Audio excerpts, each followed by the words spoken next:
Nabulag ako sa pag-ibig ko sa kanya, kaya pumayag akong masangkot sa kasamaang ito. Kakaiba ang halakhak niya at nanlilisik ang kanyang mga mata. Ano man ang hingin mo, gagawin ko! Dugong Alay. Unang yugto. Para sa mga mahilig sa mga kwentong aswang, subaybayan ang aming bagong channel, Sitio Pangil. Pasukin ang nakakakilabot na mundo ng mga aswang. Like and subscribe. Sitio Pangil.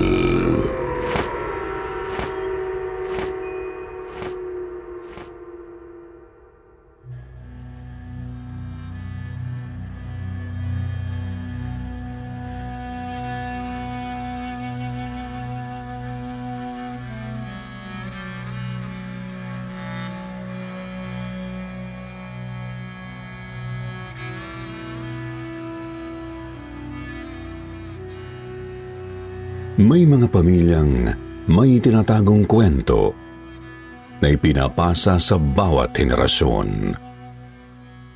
Ito ang kwento ng pamilya ng dalagang nais magtago sa pangalang Lucille. Lahat ng mga pangalan sa kwento niya ay binago rin. Sir Jupiter, 30 years old na ako ngayon. Ang ikikwento ko sa inyo ay ikinwento sa akin ni Lola Concha, na ikinwento naman sa kanya ni Impo, nanay pa ng lola ni Lola Concha, si Impo. Inabot ni Lola Concha si Impo. 15 lang daw si Lola at 79 naman si Impo noong ikinwento ito sa kanya. Malinaw na malinaw daw ang isip ni Impo hanggang sa mamatay ito sa edad na 89 noong 1969. Ang mga pangyayari sa kwento ay naganap noong 1897, noong 17 years old pa lang si Impo. Tawagin natin siya sa pangalang Lucia dahil sa totoong buhay ay sa kanya talaga isinunod ang tunay kong pangalan.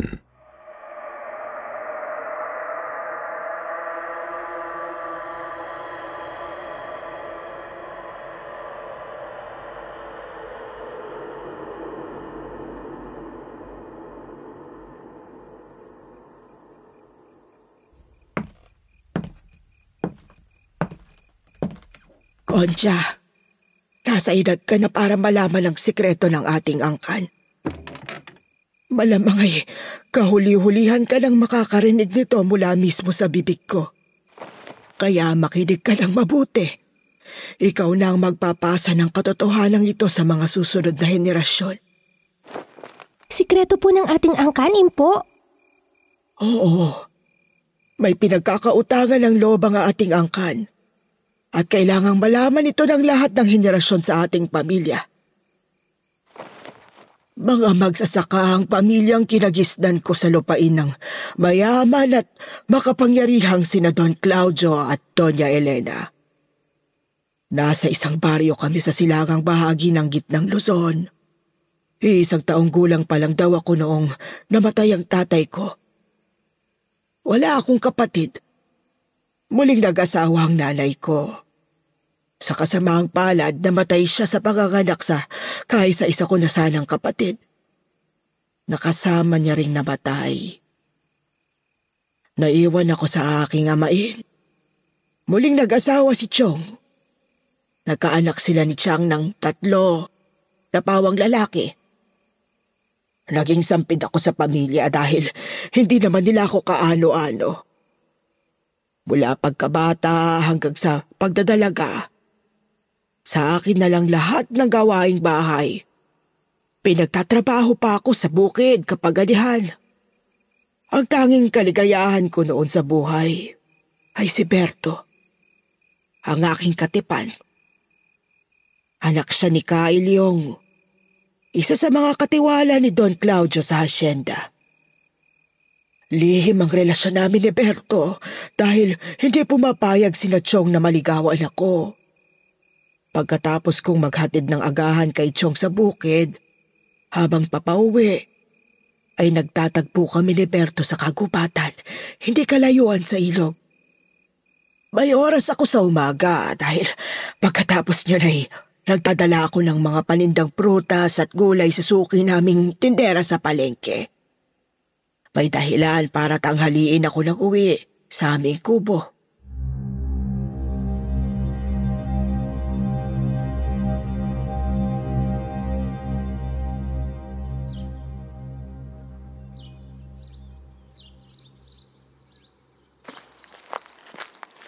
Lucia!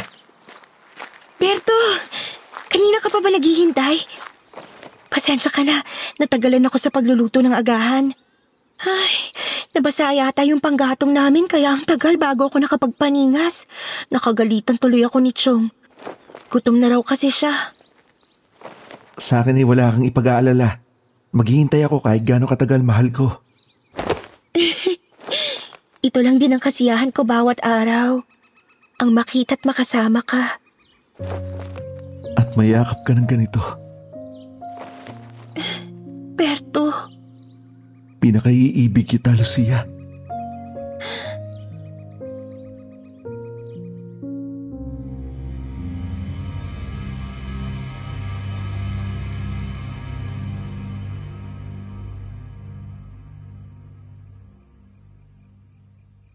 Naging mapusok kami.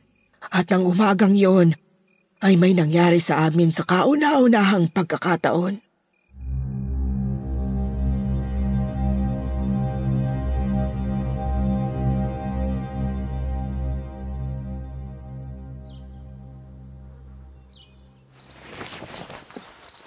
Berto, wag mo akong iiwan ha. Huwag kang mag-alala, mahal ko. Pag-uwi ni Tatang mula sa kanyang paglalakbay, isasama ko na siya sa inyo para mamanhikan. Magpapakasal na tayo. At baka sa isang linggo narito na siya. Talaga, mahal? Sabik na ako makapagsimula tayo ng sariling buhay pero paano kung hindi pumayag sina Chong? Hindi nga nila alam na magkatipan tayo. Huwag ka muna magsasabi. Ipaubaya mo sa amin ni Tatang ang lahat. Sa palagay ko, sa katungkulan ni Tatang dito sa hasyenda, hindi natatanggi ang Chong mo sa pagpapakasal natin. At alam ng lahat na isa sa pinagkakatiwalaan ni Don Claudio si Tatang. Kaya nga madalas siyang nauutosang magbiyahe para sa mga pangangalakal ng hasyenda. Oo nga, tama ka.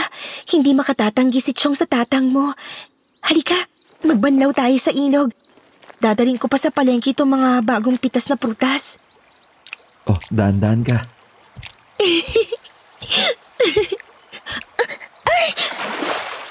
Ayan, natisod ka tuloy. Teka, huwag ka munang babangon, naalalayan kita.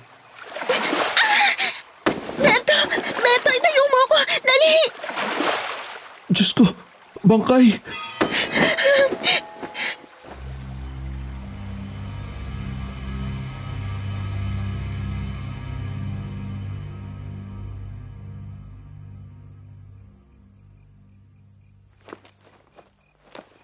Bangkay po, Impo!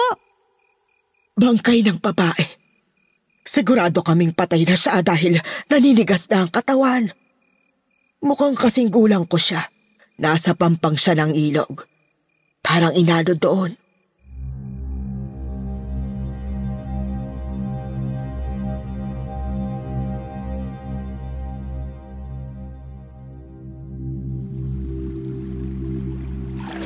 Mahal, tignan mo. May tusok ng 2 pangil sa kanyang leeg. Kabilugan nga pala ng buwan kagabi. Maraming taon nang napapabalita ang ganito. Mga natatagpo ang bangkay ng dalaga sa tabing ilog tuwing kinabukasan ng kabilugan ng buwan. Pero lagi sa ibang probinsya yung nangyayari. Hindi pa nangyari dito sa atin. Ngayon lang. Totoo pala. May vampira nga pala talagang gumagawa ng ganito. Berto, natatakot ako. Lumayo na tayo. Halika na. Kailangan ko pa rin ituloy sa palengke itong mga prutas. Huwag mo sasabihin kahit kaninong nakita natin. Tandaan mo wala tayong dahilan para mapunta sa gawing yun ng tabing ilog.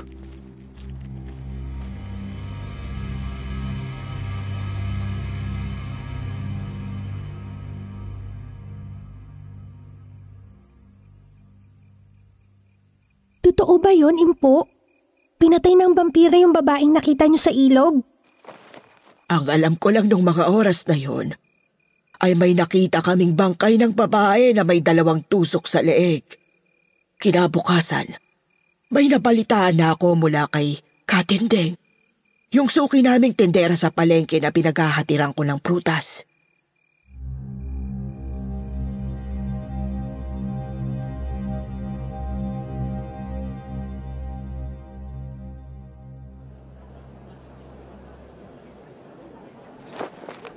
Lucia, alam mo na ba? Umabot na dito sa atin ang salot. May natagpo ang bangkay ng dalaga dyan sa ilog kahapon. Kinaumagahan yun pagkatapos ng kabilugan ng buwan. At yung dalaga may kagat ng vampira sa leeg. Nakakatakot naman. Taga rito ho ba? Hindi. Pero 3 baryo lang mula rito sa atin ang tinitirhan niya. Inaanod daw yung bangkay at dito sumabit sa pampang. Ay nako, palaging dalagang nabibiktima. Kaya mag-iingat ka, Lucia, tuwing kabilugan ng buwan.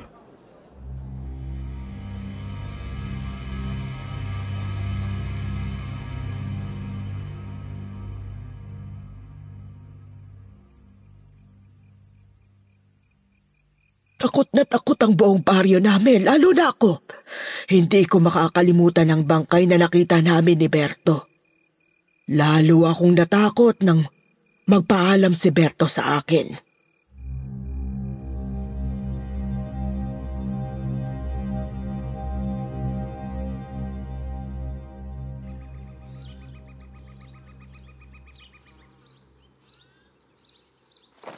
Mahal, kailangan ko munang bumiyahe. Pinapasunod ako ni Tatang sa kinaroroonan niyang probinsya. Nagkasakit yung kasama niya at kailangan ng relyebo. Pero pangako sa pagbabalik namin, mamamanhikan agad kami. Mag-iingat ka, mahal. Ikaw rin. Huwag kang lalabas ng bahay kapag lubog na ang araw ha. Lalo pa sa kabilugan ng buwan.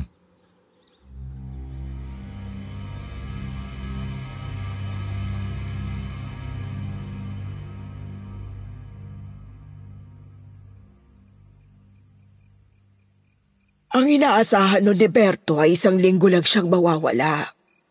Pero hindi siya nakabalik sa inaasahang petsa. Muling dumating ang kabilugan ng buwan. Takot na ang buong baryo.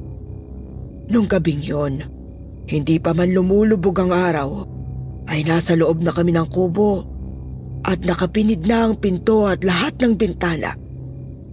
May mga nakasabit na bawang sa lahat ng sulok ng bahay. Hindi kami nakatulog. Nanatiling nakasindi ang gasera at nakakulumpon kami sa gitna ng kubo. Sa kalaliman ng gabi ay sabay-sabay na umalulong ang mga aso. Nakakapanindig balahibo.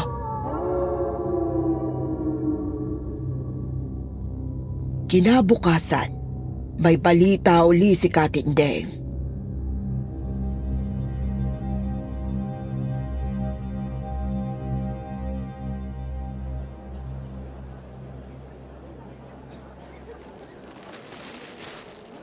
Lucia, may nabiktima na naman kagabi. Sinasabi ko na nga ba taga kabilang baryo lang. Baka sa susunod taga rito na sa atin ang mabibiktima. Diyos ko. Ay, Lucia! Tulong! Tulungan niyo kami! Hinimatay si Lucia!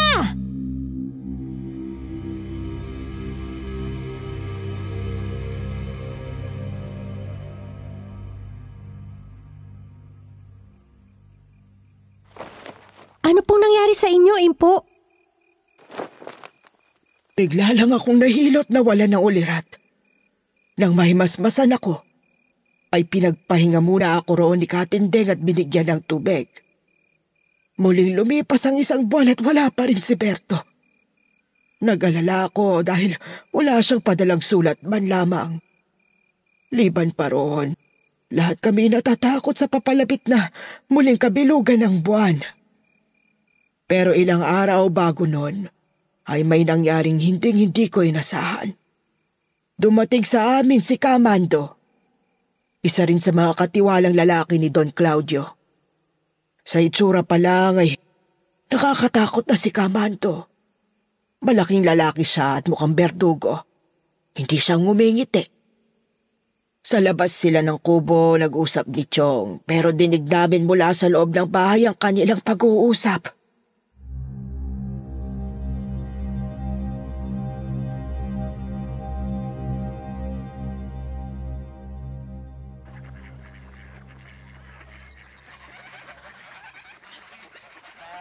Sigurado kang dalaga ang anak-anakan mo? Dalaga ang hinahanap na katulong ni Doña Elena. Yung walang istorbong katipan o asawa. Sigurado ako. Ito na ang kompletong kabayaran. Bukas ng umaga, ihatid nyo na siya kina Don Claudio. Aba, maraming salamat. Makakaasa kayo.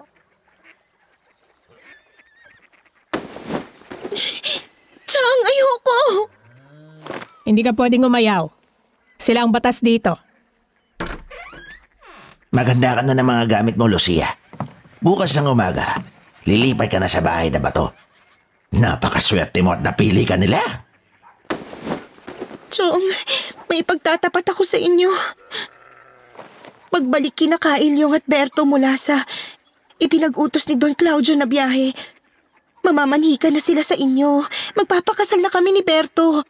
Kaya, hindi ho akong hinahanap ni Doña Elena. Magpapakasal? Kailan ka pa nagkaroon ng nobyo, ha? Suwail kang babae ka. Nagsinungaling ka sa amin. Patawarin niyo po ako. Nagmamahalan kami ni Berto. Hindi pwede. Masisira ako kay Don Claudio. Kapag ipinahiya natin sina Don Claudio, maaari tayong mapalayas dito. Chong, pwede po kausapin ni Kailyong si Don Claudio at isusulin niyo naman ang binayad nila. Isosol? Hindi mo ba alam kung gano'n namin kakailanganin to? Sarili mo lang ang iniisip mo.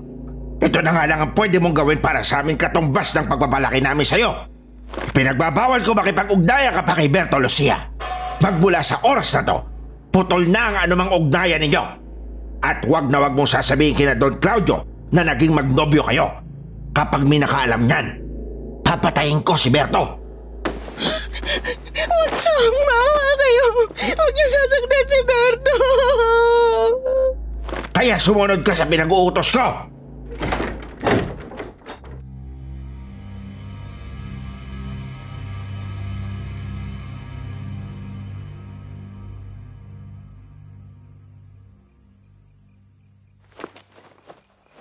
Parang ibinenta kayo kina Don Claudio, Impo.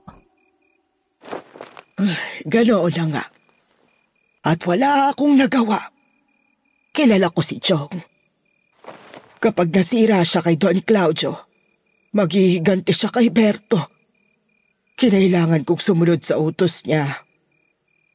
Nung inihatid niya ako sa bahay na bato, ang tumanggap sa akin ay ang mayordomang si Ka Amelia.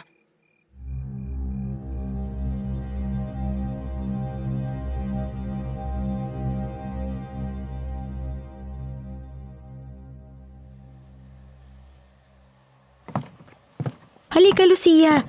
Dalhin na natin sa silid tulugan ang mga gamit mo. Hindi ko alam na ikaw palang kinuha nila. Matali kami magkaibigan ng nanay mo noong mga dalaga pa kami. Ganun ho ba? Sasandali ko lang siyang nakasama. Hindi na malinaw ang mga alaala ko sa kanya. Sayang. Napakabait ng nanay mo. Pero huwag mong ipagsasabi na matali kong kaibigan ng nanay mo. Baka isipin ng mga kasama natin dito na pinapaboran kita dahil doon. Sekreto na lang natin yun, ha? Alam kong lumaki ka sa pamilya ng iyong amain. Hindi mo sila kadugo. Sa makatuwid, nag-iisa ka na lang sa buhay. Magkatulad tayo. Kamamatay lang ng asawa kong si Juan. Wala kaming anak. Sa malayo pa siya namatay. Nasa biyahe sila ni Ilyong nung inatake siya sa puso. Bangkay na lang ang inuwi sa akin. Nakikiramay po ako. Sina Ilyong po bang nag-uwi sa kanyang bangkay?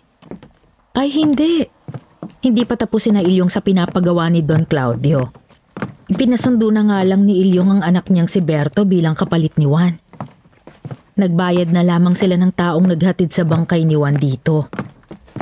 Matagalan po ba ang ganong mga biyahe nila? Depende sa pinapagawa ni Don Claudio. Mga 1 o 2 linggo sa kadalasan. Pero ngayon, natatagalan si na Ilyong. Siguro may mga naaantala dahil sa nangyari kay Juan.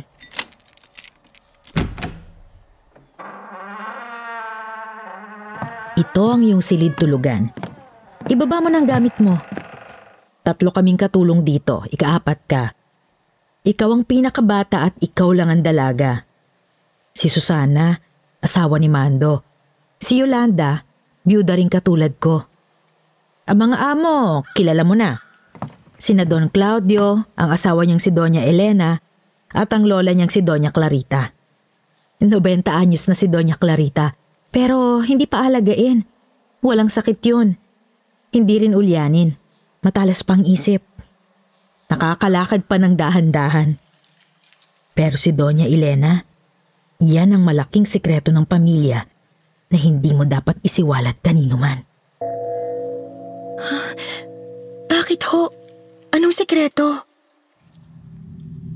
Hindi ipinapaalam ng pamilya na baliw si Doña Elena. Ho?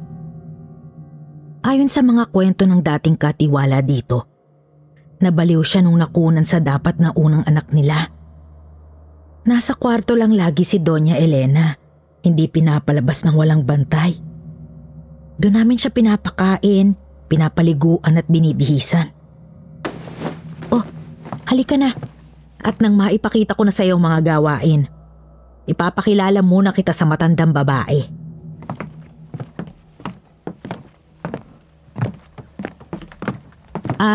Buen día, Doña Clarita.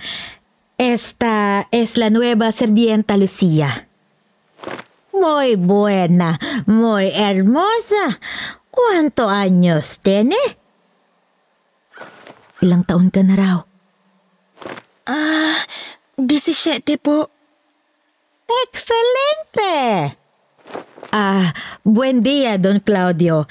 Esta es Lucia, la nueva sirvienta. Bueno, Por favor, discúlpenos, iremos a ver a Doña Elena. ve inmediatamente. Opo. Ano po yung huling sinabi? Bilisan daw natin. Parang ganun nga yung tono ng pananalita. Kinabahan ako kay Don Claudio. Ganun talaga yun. Ihanda mo na yung sarili mo kay Doña Elena.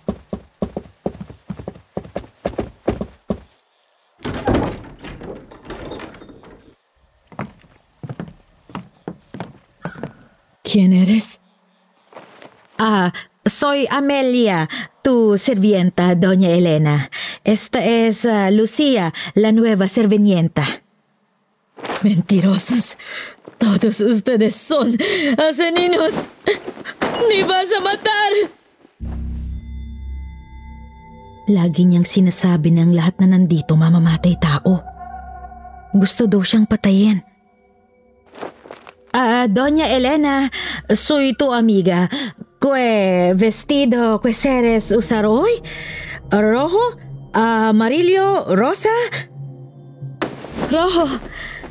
El color de la sangre.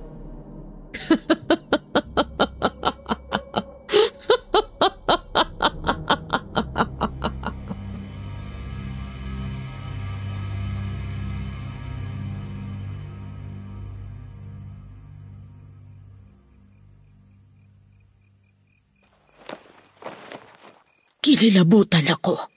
Kakaiba ang halakhak niya at nanlilisik ang kanyang mga mata. Pero napakayaman po nila, Impo. Hindi ba naipapagamot ng panahong yon ang may ganong sakit sa utak? Hindi ko alam kung meron ng ganoong kakayanan ng mga panahong yon. Posible rin dahil sa kagustuhan nilang ilihim ang kondisyon ni Doña Elena. Kaya hindi kumonsulta sina Don Claudio sa mga espesyalista. Pero hindi lang pala si Doña Elena ang sikreto sa bahay na pato. May isa pang mahigpit na ipinagbilin si Ka Amelia nang matapos na kaming mag-asikaso sa Donya.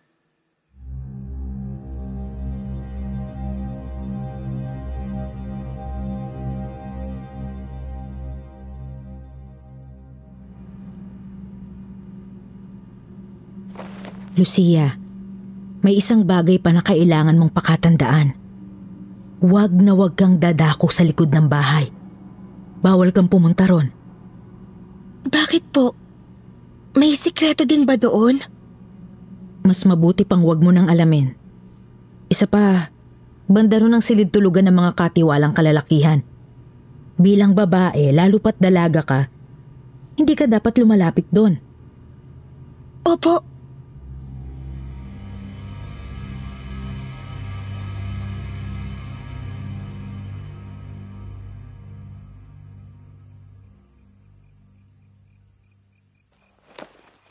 Ang dami namang sikreto ng bahay na yon.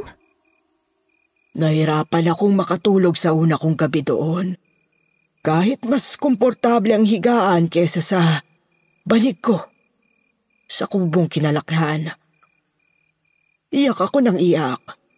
Iniisip ko si Berto at ang banta ni Chong. Kailangan kong makahanap ng pagkakataon para makausap si Berto pagbalik nila. Baka sakaling pwede kaming tumakas at lumayo sa kung saan na hindi na kami matatagpuan ni na Chong. Naalala ko rin na malapit na ang kabilugan ng buwan. Ipinagdasal kong makauwi na si Berto bago pa mangyari yon. Natakot ako sa maaaring uling mangyari. Sa muling pagsalakay ng vampira. Hindi ko alam kung gaano nakalalim ang gabi nung nakarinig ako ng mga palaghoy. Mga boses babae na nag-iiyakan, parang nagmamakaawa. Parang mapuputulan ang hininga. Bumangon ako at lumapit sa bintana. Lalong lumakas ang mga panangis. Malinaw sa akin kung saan yun nagmumula. Sa ipinagpapawal na likod bahay. Nagtalo ang loob ko pero nanaig ang awa. Hindi ko matiis ang paghihirap ng mga tinig na yon. Dalang nakasinding kandila. Dahan-dahan akong lumabas ng silid at bumaba mula sa ikatlong palapag kung saan naroon ang mga tulugan naming mga utosang babae. Inilibot na ako ni Ka Amelia sa kabuuan ng bahay kaya alam ko na may pinto sa kusina palabas sa likod ng bahay. Doon ako dumaan. Nilampasan ko ang kwartong sinasabi ni Ka Amelia na tulugan ng mga katiwalang lalaki. Nakasampay sa labas no ng ilang mga kamisa dentro. Hinahatak ako ng mga palakas na iyak papunta sa isang malapad na pinto na mukhang yari sa makapal na kahoy. May napakalaking kantadong bakal na nakakabit doon. Nagmumula sa loob ng silid na yun ang mga panangis. Maraming boses. Panay babae. Nanindig ang balahibo ko. Bigla, may naramdaman akong kamay sa aking balikat.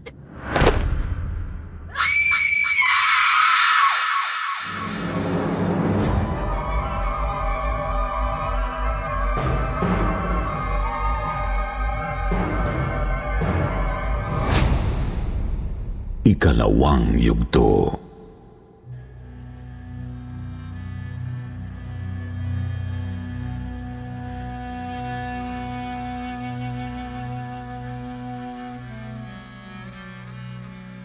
Noong 1897 daw, Sir Jupiter, Itinuturing na swerte ng mga magsasaka ang mapiling maging katulong sa bahay na bato. Mas magaan ang buhay doon at siguradong laging may pagkain. Pero sa kaso ni Impo, nakakagimbalang karanasan sa bahay ni na Don Claudio, Doña Elena, Doña Clarita noong siya'y 17 anyos pa lamang.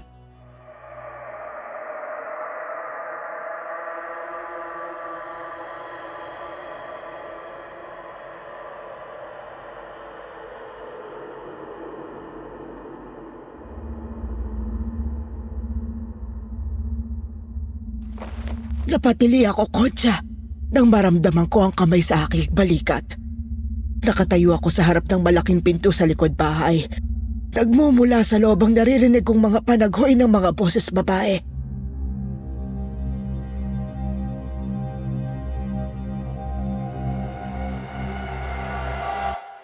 Lucia, gising! Lucia, nananaginip ka.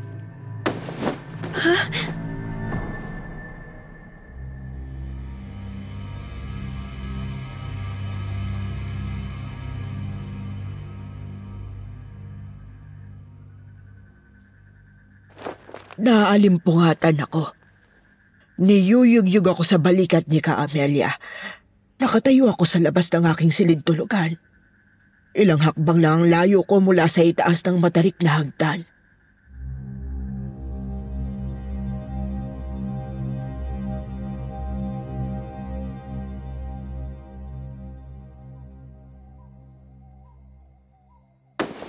Lucia, gising ka na ba?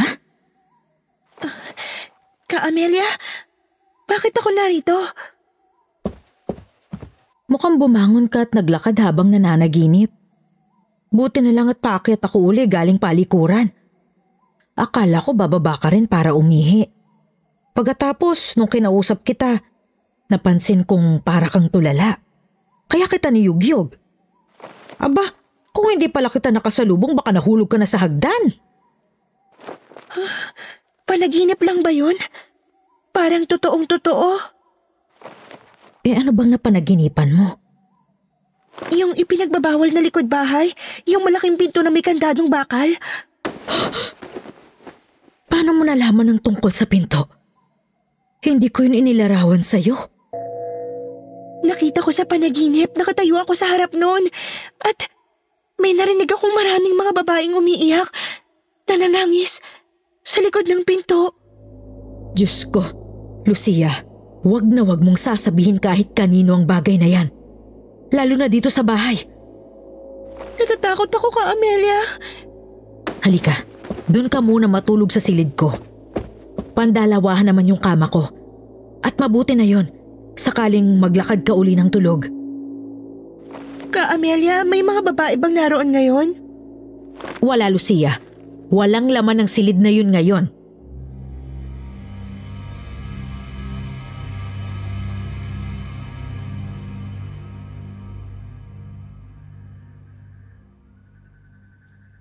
Kahit paano nakatulog ako ng mahimbing sa tabi ni Ka Amelia. Pero kinabukasan, nang sabay kaming lumabas ng silid, nakasalubong namin si Ka Susana. Masama ang tingin niya sa amin.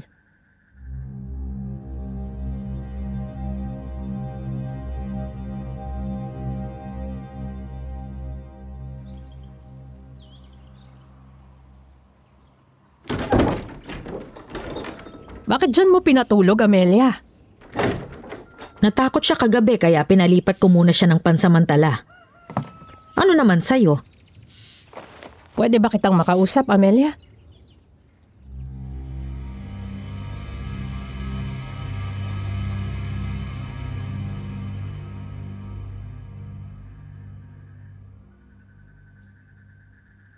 Pumasok uli sila sa silid ni Ka Amelia at nagbulungan.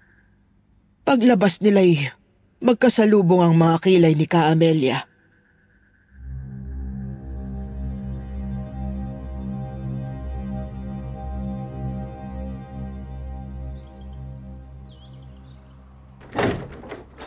Huwag kang mag-alala, Susana. Ako ang magbabantay sa kanya. Halika, Lucia. Mag-almusal na tayo at pagkatapos isasama kita sa palengke.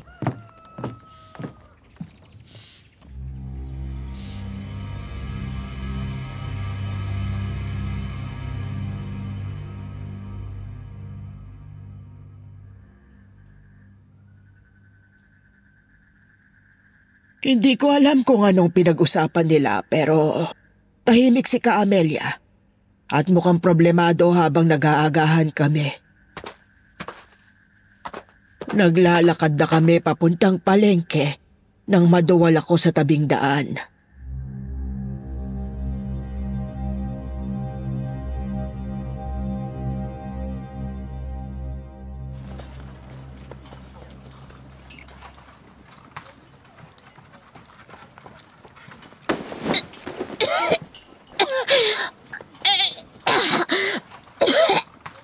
Lucia! Naku! Anong nangyayari sa'yo? Pasensya na po. Hindi ko alam kung ano itong sakit ko. Madalas akong nagsusuka. Pumalya ba ang buwan ng dalaw mo?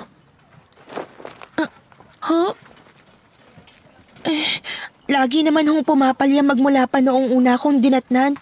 Hindi naman buwan-buwan tulad ng iba. Ganon ba? Pero, nagiging mahihiluhin ka ba? Opo.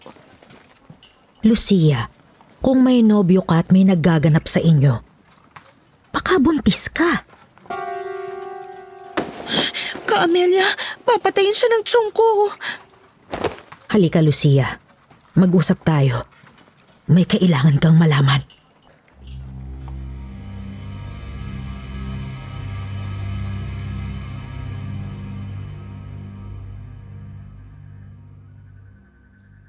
Dinala ako ni Ka Amelia sa gilid ng simbahan at inakyat namin ang kampanaryo.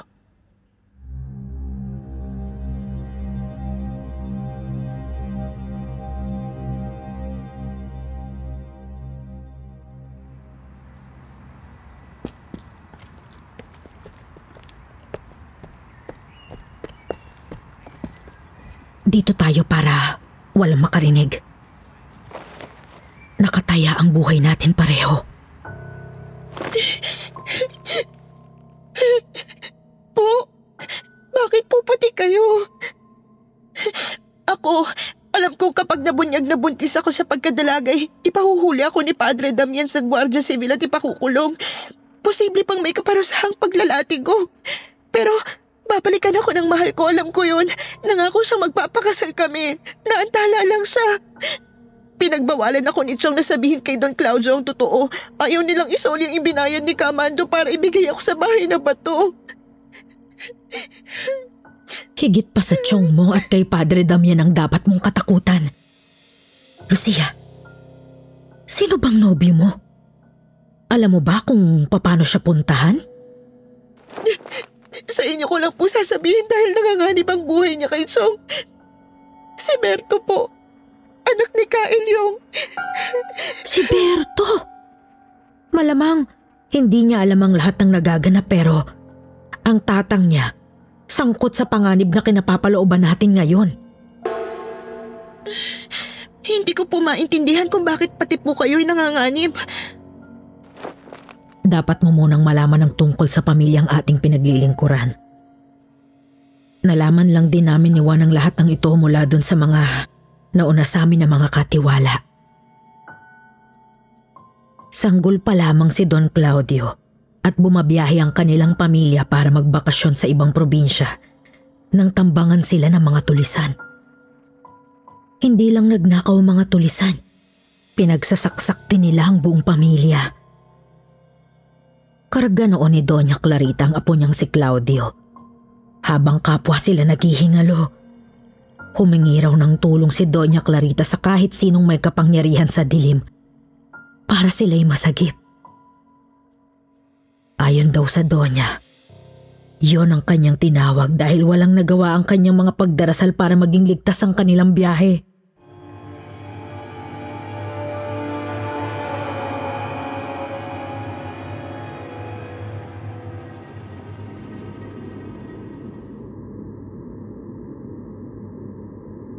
Sino ang tumatawag sa akin? Ako si Clarita. Dinggin mo ang aking hiling. Iligtas mo kami ng apo kong si Claudio. Kaya ko kayong iligtas at bigyan ng mahabang buhay, pati mas higit pang kayamanan kesa sa tinatamasa ninyo ngayon. Pero may kapalit. Nakahanda ka bang magbayad? Oo. Ano man ang hingin mo, gagawin ko!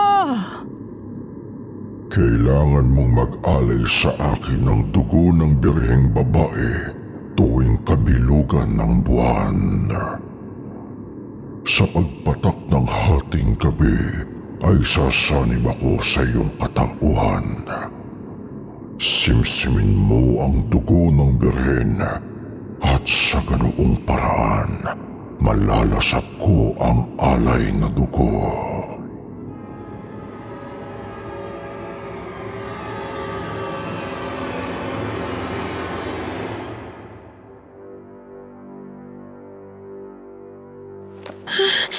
Si Doña Clarita? Yung mabait na matanda? Huwag kang magpalinlang sa panlabas na anyo. Siya at hindi vampira yung pumapatay?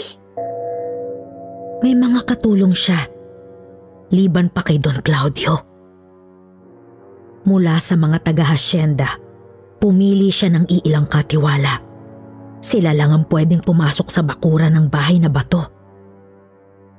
Ang bawat katiwala ay pinasusumpa muna sa demonyo. Kapag nagtangkang lumayas, buhay ang kapalit. Kaya lubos ang katapatan ng bawat katiwala. Ang mga katiwala ang kumukuha ng mga birheng babae para isakripisyo sa demonyo tuwing kabilugan ng buwan. Diyos ko! Kumukuha sila ng mga babae mula sa malalayong lugar at patagong iniuuwi sa hasyenda. Yung kwarto sa likod ng bahay na may kandadong bakal, doon ikinukulong ang mga biktima. Diyos ko, yun pala yung napapanaginipan ko. Humihingi ng tulong ang mga kaluluwa nila. Buong akala ng lahat vampirang pumapatay. Dahil wala namang pangil ang donya, inihahanda muna ng mga katiwala ang dugo. Tutusukin ang biktima sa leeg at patatagasin sa kupitang dugo. Doon nagsimula ang haka-haka ng mga tao tungkol sa vampira. Sa pagbibinata ni Claudio, kasama na siya ng mga katiwala sa pagtusok sa leeg ng biktima. Kailangan mabuhay ang biktima habang kinukuhang dugo nito. Mamamatay ang biktima sa pagkaubos ng dugo. Pagkatapos ng ritual, ang bangkay ay dinadala sa malayong bahagi ng ilog at doon pinapaanod. Pinagmumukang sa mga probinsyang yon pinatay ang mga biktima. Tanggap din po ito ni Doña Elena? Walang kamuwang-muwang si Doña Elena nung pinakasalan niya si Don Claudio. Buntis si Doña Elena ng aksidente niyang nasaksihan ng pagsanib ng demonyo kay Doña Clarita, pati na ang karumal-dumal na papel ni Don Claudio sa lahat ng yun.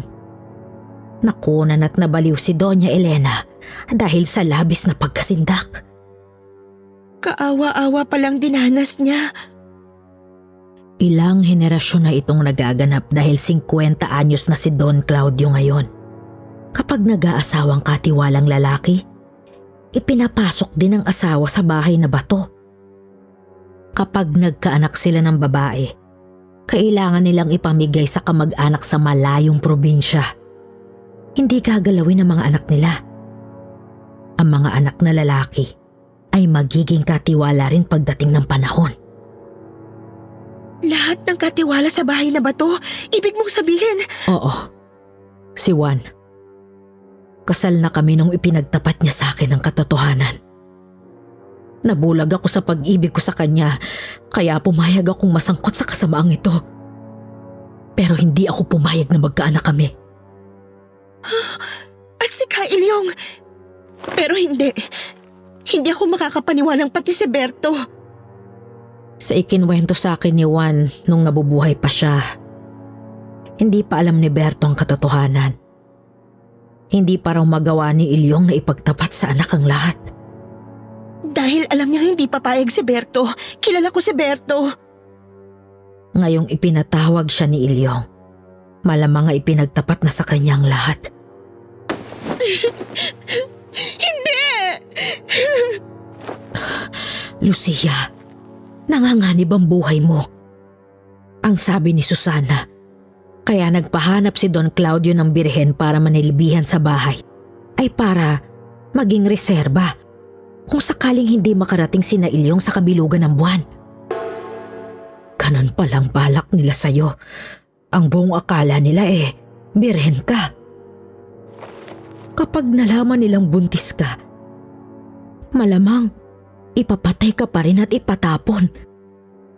Pero kung ipagtatapat mo na si Bertong nobyo mo at nagpaplano na kayong magpakasal, pwede kayong maging mga katiwala.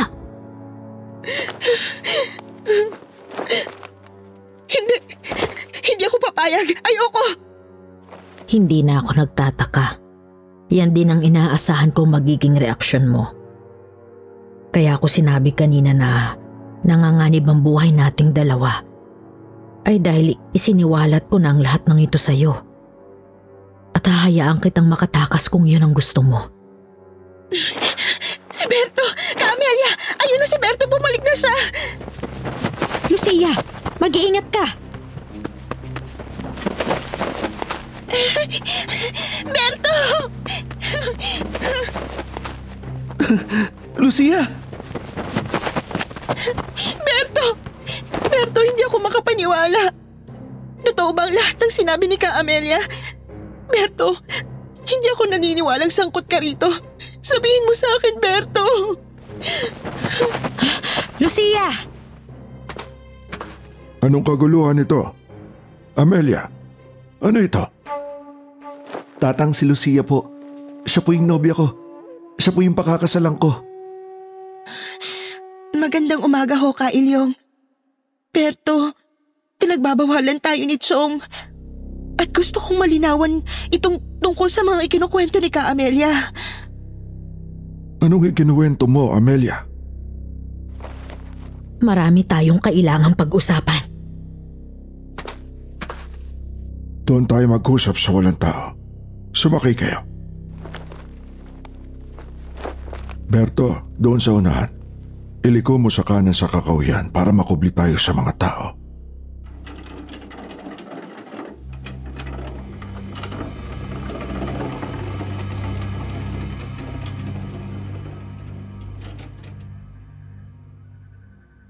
Habang tumatakbo ang kariton, sinabi ni Ka-Amelia na naisiwalat niya sa akin ang buong katotohanan.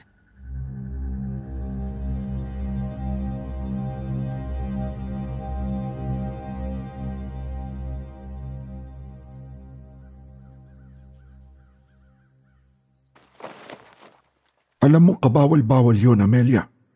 Alam mo ang kalakaran. Nobya siya ni Berto. At hindi lang yon. Lucia, ikaw na ang magsabi. Buntis ako, Berto. Talaga, mahal? Mas dapat nga tayong pakasal na sa lalong madaling panahon. Pero Berto, nagbabanta si Chong na papatayin ka dahil binayaran na siya ni Kamando para ibigay ako kay Don Claudio. Ayaw isauli ni Chong ang bayad. Kahapon pa ako hinatid sa bahay na bato. Alam niyo bang dinala ako sa mansyon para gawing alay sa darating na kabilugan ng buwan? Nalaman ko kay Susana na si Lucia ang balak nilang isakripisyo kung hindi kayo nakabalik sa kabilugan ng buwan. Dahil nga inakala nilang birhin pa siya. Yun ang gusto kong mabigyan ng linaw. Ibig niyong sabihin, may dala kayo ngayong babae para isakripisyo? Nandyan siya sa loob ng kariton? Tatang, ito ang sinasabi ko sa inyo. Ayoko nito, mali ito. Inaway ako nitong si Berto nung ipinagtapat ko sa kanya ang lahat. Kaya nga kami natagalan. Ayaw niyang sumunod. Ayaw niyang gumalaw. Lucia, napapayag lang ako ni tatay dahil buhay daw niya ang kapalit kung hindi kami susunod. Kamamatay lang ni Kawan. Natakot ako. Berto, itutuloy mo pa rin ba? Isipin mo na lang na ako ang babaeng yan. Alam ko, mali ito. Maling-mali. Walang kapatawaran. Pwede pa kayong tumakas kasamang babaeng nandyan. Hindi kayo maaano. Wala naman kayong sinumpaan. Ikamamatay natin ito, Amelia. Alam mo bang sinabi sa akin ng asawa mo nung may sakit siya at malapit nang mamatay, Ilyong? Pinagsisisihan niyang sumunod siya sa'yo dahil alam niyang masusunog sa impyerno ang kanyang kaluluwa. Alam kong nasusunog na rin ngayon sa impyerno ang kaluluwa ng asawa ko. Pati ang mga kaluluwa nating dalawa ay nakasangla na sa demonyo. Idadamay pa ba natin ang mga bata? Patawarin niyo ako, Berto. Lucia, tama si Amelia. Sobra-sobra na ang pagkakasala namin. Tumakas na kayo! Pero kayong dalawang mananagot kapag tumakas kami. Parurusahan nila kayo at pagkatapos, ganun pa rin. Itutuloy pa rin nila ang kanilang pagpatay buwan-buwan. Hindi kaya ng konsensya kung tumakas lang at pagkatapos ay malaman na may pinapatay pa rin babae tuwing kabilugan ng buwan. Kailangan natin supoy ng kanilang kademonyohan.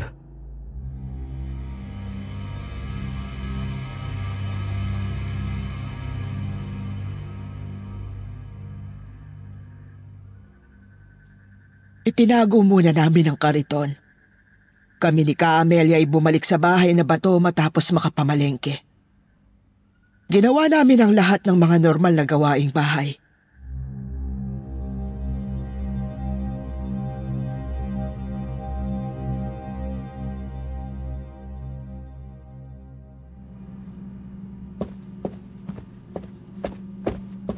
Amelia, wala pa sina Ilyong.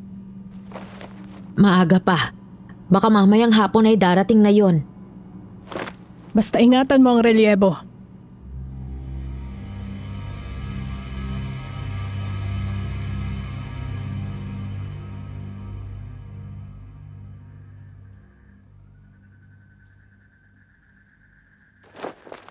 Gabi na nang dumating sa bahay na bato sina Ka Ilyong at Berto sakay ng kariton. Katulad ng nakagawian, ipinasok nila sa silid sa likod bahay ang babaeng kanilang dinukot. Tulog pa rin ito sa pinainom nilang gamot. Nung malapit ng maghating gabi, pumunta ang lahat ng katiwala sa silid sa likod bahay. Kasama kami ni Berto. Wala pa ring malay na nakahiga sa isang sulok ang kawawang bihag. Nakagapos. Pumasok si Don Claudio. Inaalalayan ang kanyang lola. Iniupo niya ito sa silyang nasa harap ng isang mahabang mesang may mantel na pula. Pumwesto sa may likuran ni Doña Clarita si Ka Ilyong. Nasa kanan niya naman si Berto at nasa kaliwa niya si Kamando. Kaming mga babae ay nasa harapan nila, sa kabila ng mesa.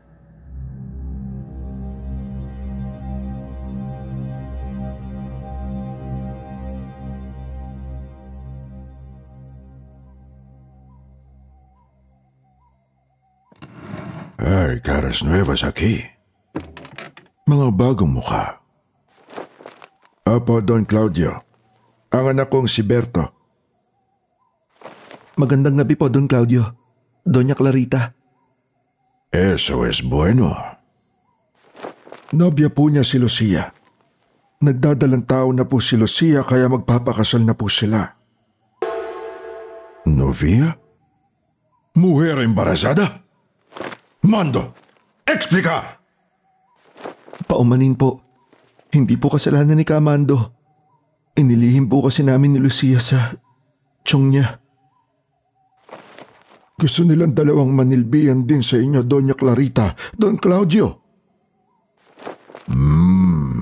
Bueno. Cuando venga el demonio, deben jurar lealtad.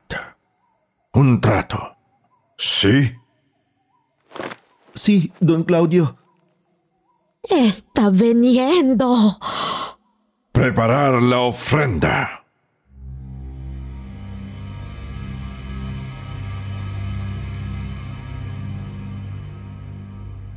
Pinagtulungan ni Nakailyong at Kamandong buhati ng bihag na babae. Pinihiga nila ito sa mesang nasa harap ni Doña Clarita. Hawak ni Kailyong ang manipis at pabilog na punyal na ginagamit sa pagtusok sa leeg ng mga isinasakripisyo. Nagsimulang pumasok ang demonyo sa katauhan ni Doña Clarita. Pagpasok ng demonyo sa katauhan ng Donya, pinulot ni Berto ang tabak na nakatago sa ilalim ng mesa at sa isang iglap ay tinagpas ang ulo ni Doña Clarita. Agad na nangipuspos din at nangisay sa sahig si Don Claudio. Tumirik ang kanyang mga mata hanggang sa tuluyan na siyang maputulan ng hininga. Siya namang pasok ng ilang kalalakihang malalapit na kaibigan ni Berto. Noong umaga ay pinuntahan niya ang mga ito para tumulong sa takdang oras sakaling hindi namin kayanin ang pagsugpo sa demonyo.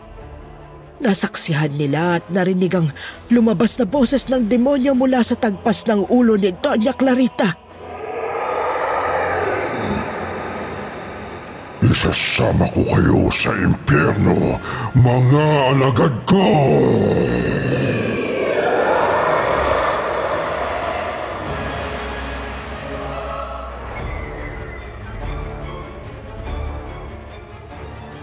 Akala namin sa pagpatay kay Doña Clarita na sinasaniba ng demonyo ay maliligtas na mula sa kanilang sinumpaan sina Kailyong at Kaamelia at ang iba pang mga katiwala. Pero hindi ganoon ang nangyari. Sabay-sabay silang parang sinakal at nangipuspos. Dinulugan ko si Kaamelia at dinulugan ni Berto si Kailyong.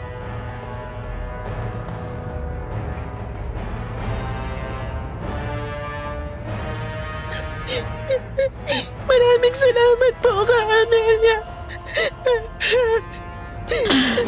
Salamat sa iyo, Lucia. Kahit paano ay nakabayad na ako ng konti sa mga kasalanan ko. Tatang ko! Patawad po!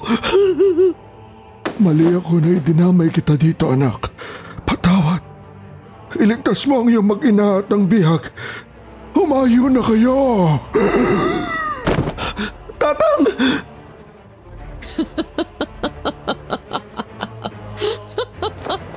Mga kasama, iligtas niyo si Doña Elena. Wala siyang alam tungkol dito. Nabaliw siya dahil sa lahat ng ito. Ihahatid namin ni Lucia pa uwi ang bihag.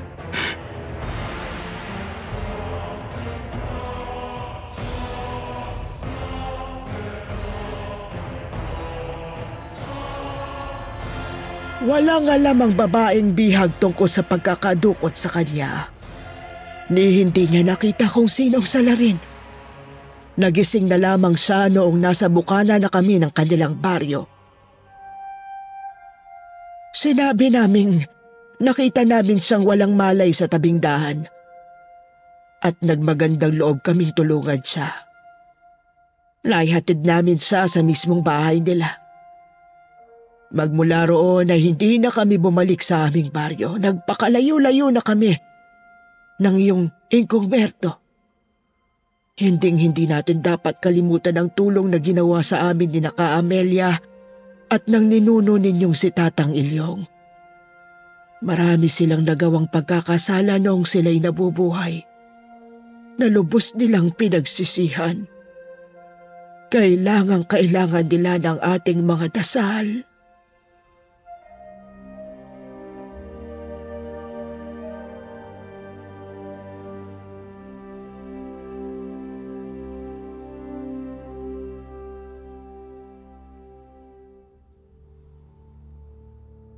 Sir Jupiter, ibinilin sa akin ni Lola Concha na laging ipagdasal at ipagtirik ng kandila sina Ingkong Ilyong at Kaamelia. Kahit parang napakapantastiko sa kapanahunan ko ang kwentong ito, sinusunod ko pa rin ang habilin na yun. Isinasama ko na rin ang kapangalan kong si Impo Lucia at si Ingkong Berto. Sana'y mapanatag ang kanilang mga kaluluwa. Maraming salamat po, Sir Jupiter.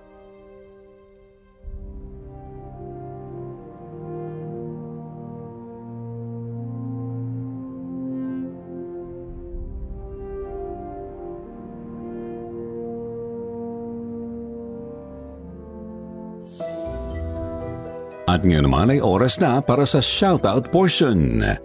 Shoutout kay Bernadette Arcalas, Darius Cerda, Tasan Hurem, Tinais, Chris Colayo, Rosalie Alieser, Cairo Hero, Nash Mansilla, Ana Pio Quinto, Samuela Chonco, Azi Pascar, Nora Tobias, Fafa Joms, Rold Bat, Eileen Lota, Miss G, Shingo, Carlo Aldea, Kagura Natsumi at Mars Vlog. Basahin naman natin ang ilan sa mga gandang komento mula kina Juve Sige, Jeka Yam at Mara Francis Jane Radana at Osner TV. Sabi ni Jeka, heto na naman kami listening to your story. Ibang klase ang ganda ng pag-narrate dito sa KT. Parang ikaw yung nasa kwento. Kabilib-bilib. Kaya halos lahat ng content nyo napanood na namin. Sana isang araw ma-shoutout din kami dito. Galio Family. Hello po sa inyo. Pa-shoutout din daw sa asawa niyang pasimuno ng lahat, si John Christopher Doll. At kay Mama Nenet at Kuya Kenneth. Sabi naman ni Mara, pa-shoutout naman po. Super fan po ako ng channel nyo mula pa noon. Walang araw na di ko po kayo pinapakinggan. Kayo po ang kumukumpleto ng araw ko.